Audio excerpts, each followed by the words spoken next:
That's ridiculous. What's the point of YouTube Kids then? No, it's real. It's going to use AI to figure out if you're a kid or not. Oh, this is stupid. So you're going to arbitrarily take away people's accounts and hold them hostage unless they willingly allow you to harvest their data. Well, when you say it like that, it doesn't sound so good. Because it's dystopian! Mass surveillance, control, and censorship. It's now at our doorstep here. A place many have called home. YouTube. They've just announced they're rolling out... YouTube is monitoring you using a new AI system to determine if you're an adult or not.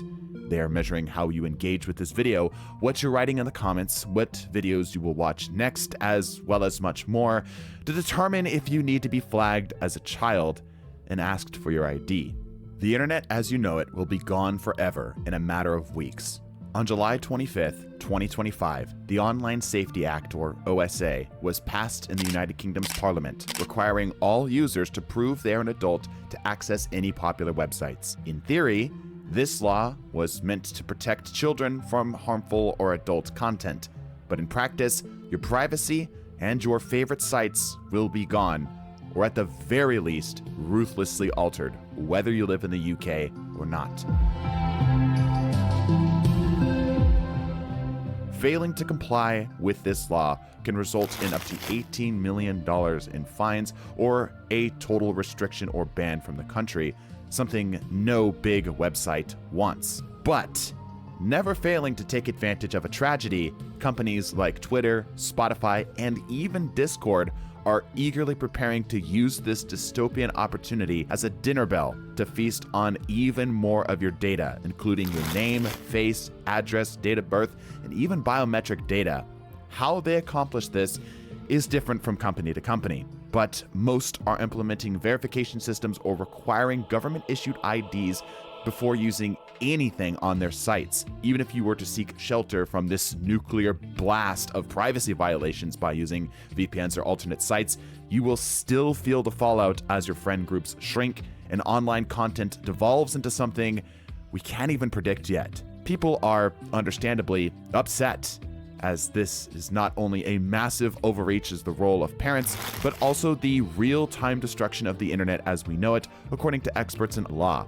However, something strange is happening with how YouTube is implementing its compliance with this new law.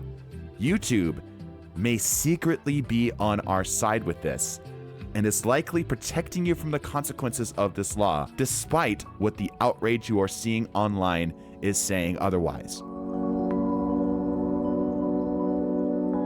Online privacy has continued to wither year after year. Today, it seems impossible to do anything online without a pop-up telling you how your data is about to be harvested. It's exhausting. Complacency has let the grip of anonymity slip. When was the last time you read through your favorite game's terms of service, checked the privacy policy of the website you're using, or even read what each cookie on a website is designed to track? The question then arises, if privacy is dead, why is it worth caring about the OSA at all? Unfortunately, we have a very recent example of how this form of verification can go horribly wrong. T was an online forum or chat group designed exclusively for women to share personal stories, anecdotes, background checks, and dating reviews about men. The idea was that users would be asked to verify that they were an honest, real woman by submitting driver's license so that everyone knew that the person on the other end of the conversation was both real and another woman looking to help navigate the perils of dating. For 2 years, it worked great. It was a way for women to suss out potential creeps before the first date. But the problem was the site's security. She was supposed to delete people's personal documents after verifying their authenticity. It didn't. On July 25th, the same day the OSA was passed, the tea was spilled as roughly 2 million women's private information, including IDs, photos, and messages, began appearing in 4chan and Reddit.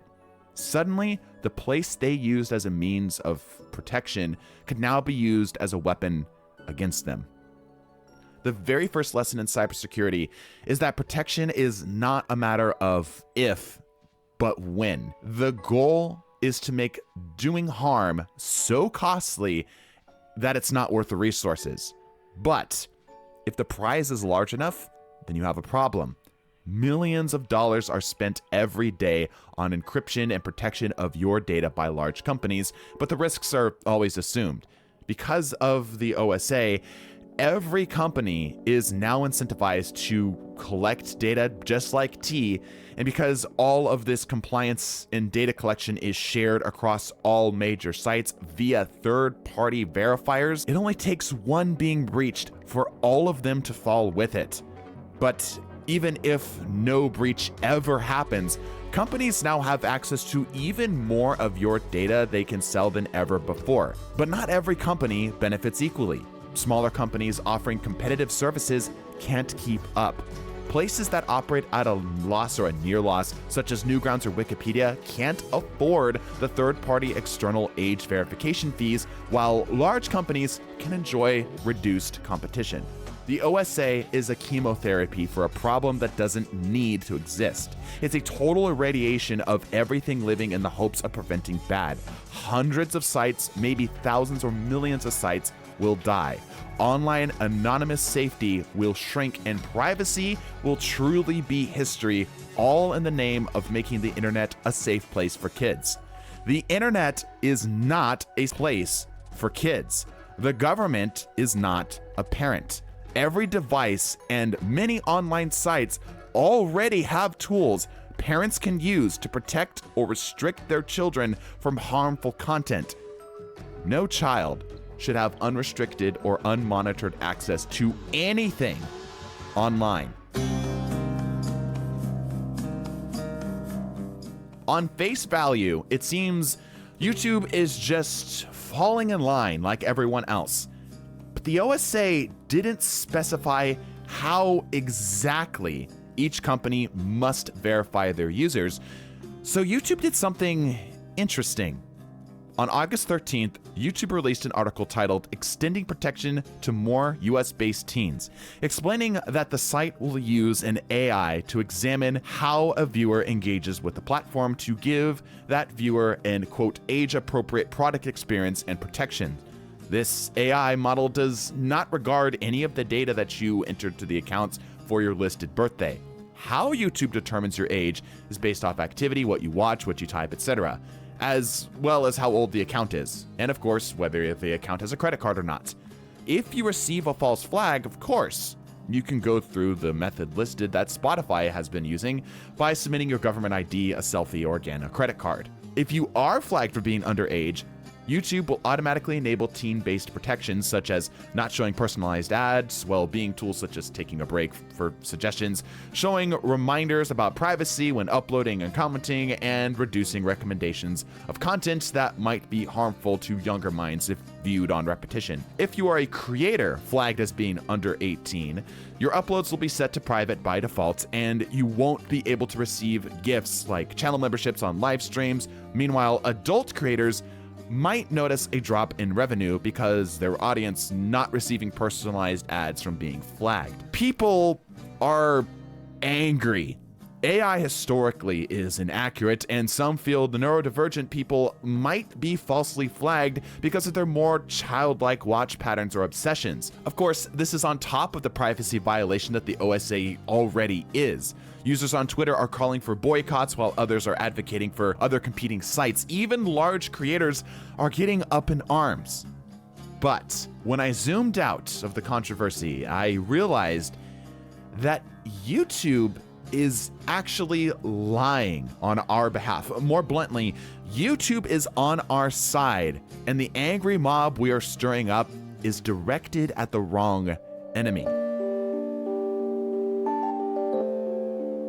YouTube has three groups it needs to keep happy: creators, advertisers, and viewers. Each group need each other to enjoy YouTube's survival, but YouTube is still subject to laws. Certain countries can't access content, which is bad for creators because they can't get views, advertisers because they can't get paid, and viewers because they can't see the content. So for the OSA, All groups want YouTube to keep their content available. If YouTube ignored the OSA's laws, they would not be able to show anything that isn't already deemed teen friendly in the UK, which creators don't want because they don't get views, advertisers don't get paid, viewers aren't able to watch. You get the picture. YouTube could have complied with this law by following the path set forth by other companies, requiring biometrics, government IDs straight away, but they didn't.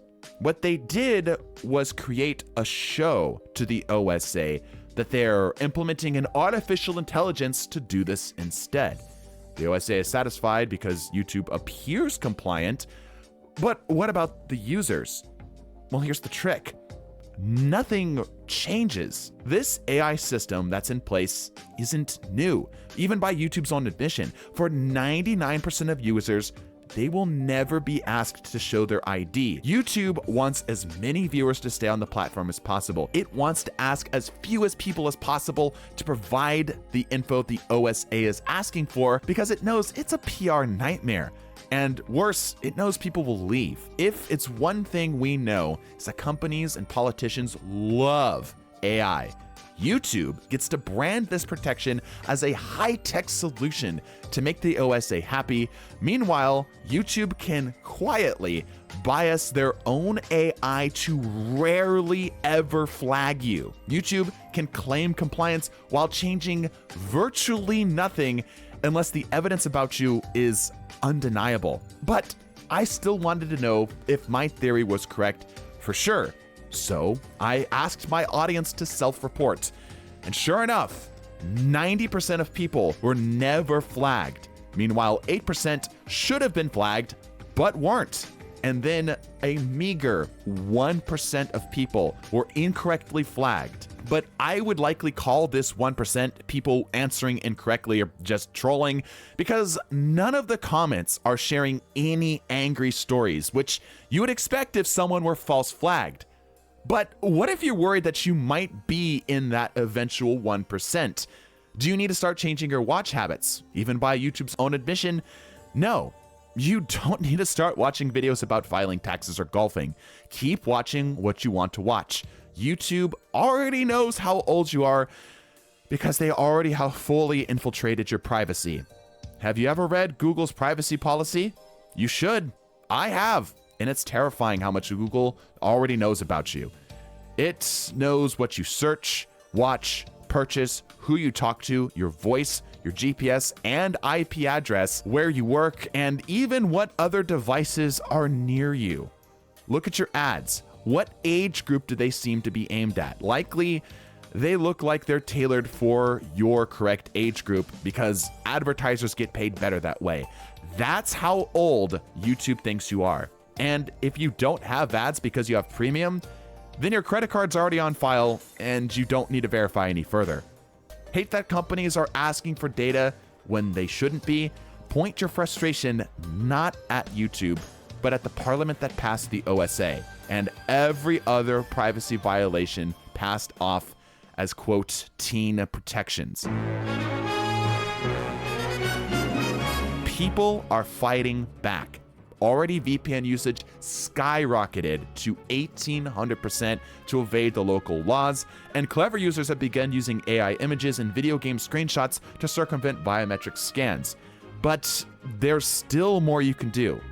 In the description below is a petition you can sign to stand against this law if you're a UK citizen. It's not an over-exaggeration to say that the entire internet benefits from you taking action, so please do. And while you're down there, if you appreciated this content, consider subscribing and sharing this video with a friend to get more awareness about how you can help out there.